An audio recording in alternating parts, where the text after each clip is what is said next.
Hi again, chapter 49. Dave had a megaphone, and through it he reminded the crowd to stay behind the barriers that had been erected. This is a big tree, folks, he said, and when it goes, we don't want anyone else going with it. Bongo, I said in a voice that only she could hear. You need to get to a safe place. You heard him. I'm a big tree. You don't want to be in the way when I fall. I'm not going anywhere, she replied in a stubborn whisper. Don't worry about me. I'll be fine. But I'm staying with you, Red, and that's final. Dave turned to his workers. Okay, let's get this show on the road.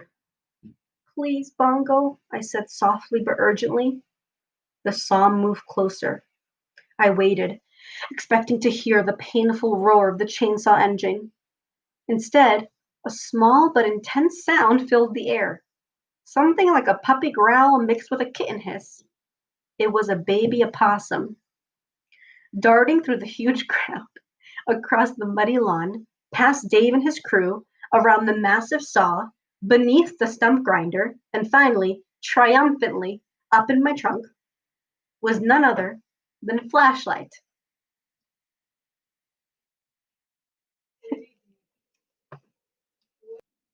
He climbed straight to his former hollow and settled there, his tiny head poking out. He was panting and trembling and hiccuping, but he did not seem to be in any danger whatsoever of fainting. I missed you, Red, he said in a voice so small that only Bongo and I could hear it. Hold off on the saw, Dave yelled. Some dang animal just ran up the trunk. Dang animal. Whole Bongo popped out of her hollow. Flash, she hissed. You can't be here. It's dangerous. They're about to, you know. You're here, Flash pointed out. Across the grass streaked hairy spiders, with her other babies trailing. She went straight to the opossum hollow, where she proceeded to scold Flash as she snuggled him close. In the sky, little Harold suddenly appeared, frantically flapping his wings like a fuzzy butterfly. Agnes and the rest of her brood followed. They settled into their old homes as if they'd never left. Bongo moved to home plate to make room for the owls. The ewes came next, trotting across the lawn. Last to join the group was the skunk family, who quickly scrambled up my trunk. 7 opossums, 4 raccoons, 5 owls, 6 skunks had waddled, scooted, dashed, and fluttered from their various homes just to see me off. Wow, what great words besides using the word they ran. Waddled, scooted, dashed, fluttered are all great verbs. My residents, my friends, the crowd was delighted. People applauded. They cheered. They laughed. Francesca, straining to get a good look, accidentally let go of the kitten's leashes, allowing Lewis and Clark to escape. They ran straight to me, clambering up my trunk to join the gang. It wasn't all perfection. The babies and parents were grumbling, but softly enough that none of the humans could hear. Ouch! Muttered Hot Buttered Popcorn. Your tail is in my mouth, cried one of the ewes. You smell like skunk, someone complained. I am a skunk, came the reply. Mom? Asked Harold. Should I be afraid of a cat? As a rule, yes, said Agnes, but this is a special circumstance. It took some effort, but eventually the entire group settled in together above the highest wishes.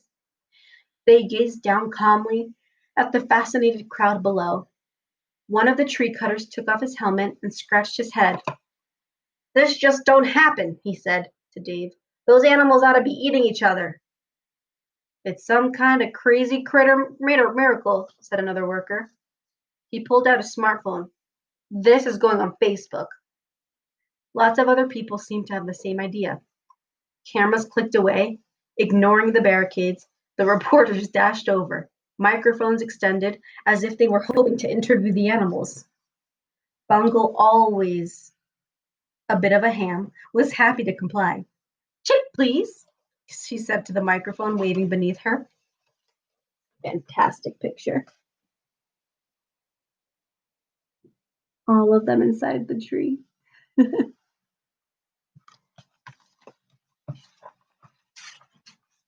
Dave gestured helplessly at Francesca. What is up with this, lady? How are we supposed to cut this tree down?